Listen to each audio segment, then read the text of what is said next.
Welcome back to our channel. In this video I'm showing you how I groom the paws of my Australian Shepherd. A little disclaimer before we start, I'm not an official dog groomer or anything like that. This is just how I learned to do it and how I like to groom her coat. First of all, I start by getting rid of some of the loose hairs in her coat. You can do this by brushing, but I like to use our grooming dryer. This is a blow dryer used by groomers which has a lot more power and can therefore quickly dry a dog's coat. You can see there's a lot of hair coming off Kenza as she is currently shedding her winter coat. Then I take her to the shower and wash her coat. First I make sure her fur is completely wet before applying the dog shampoo.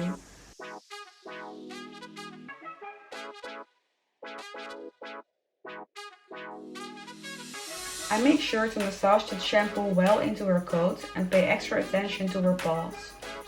It's best to work with a clean coat when you're grooming your dog, since the dirt and sand in their coat and especially in their paws can be bad for your scissors. Once Kenza is all lathered up in her shampoo, I rinse it thoroughly and then she's all done in the shower.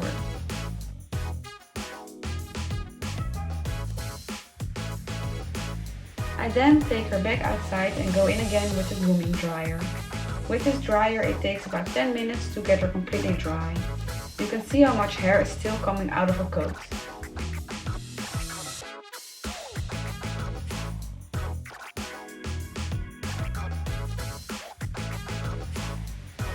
And then it's time to groom her paws. The first thing I use in grooming her paw is a slicker brush.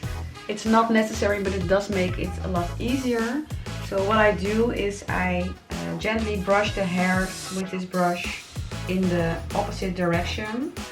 So the longer hairs will start standing upright. And that's when I go in with my thinning shears.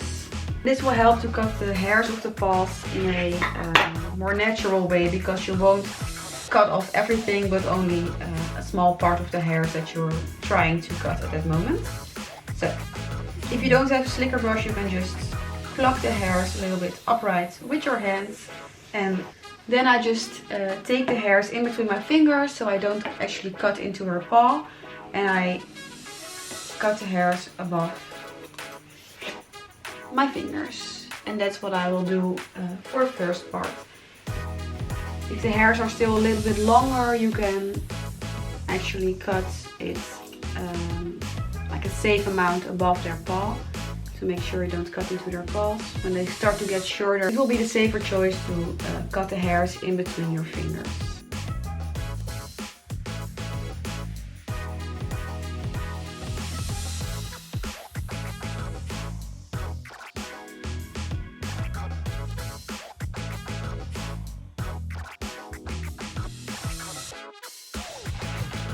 Once we have trimmed off the longest pieces of the paws, we see that she is standing on a paw, so we can see where the hairs are longer and where they are shorter.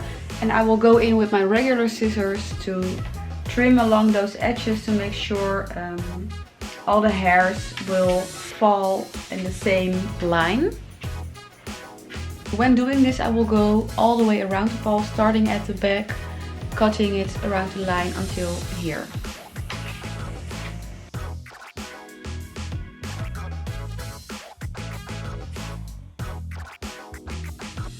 Then I will go in with my plain scissors and I will see where the longest hairs are still poking out and just gently trim those edges to make it all even. You have to make sure that you're really staying high on the fur and not going too deep, pressing your scissors down, because you will create some lines in the coat and you will clearly see where you've been cutting them, and you don't want that. Okay, so once I've trimmed the top of the paw and the edges on the bottom, I will go in on the back of the paw, and I will show you that right now. And I like to do this especially in summer and in winter, because the hairs between the toes can get quite long. And in the summertime it can really catch seeds or annoying things of plants in there, and in the winter you can get snow or ice stuck in between their toes, which can be very annoying for your dog. So that's why I like to keep these hairs a lot shorter. So what I'm doing here is taking care of the longer hairs in between the toes.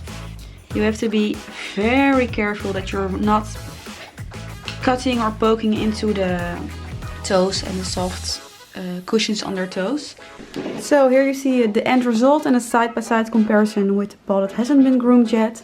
So on the left one, for us the left one, you can see the difference between her toes, and the other one is quite fluffy still. What I've started with is grooming the top of the paw, and then I have gone around the edges of the paw, making sure none of the hairs touch the table and they're all in a straight line. And I have started doing that here, and then I've gone all the way around the paw up until here. And lastly, I have done the back of the paw to make sure there aren't any long hairs poking out between the toes that can catch any seeds or snow in the winter or anything like that. And that's it. I hope you liked this video, and if you did, please leave us a thumbs up, give a comment down below and subscribe for more. We'll see you in the next one. Bye bye!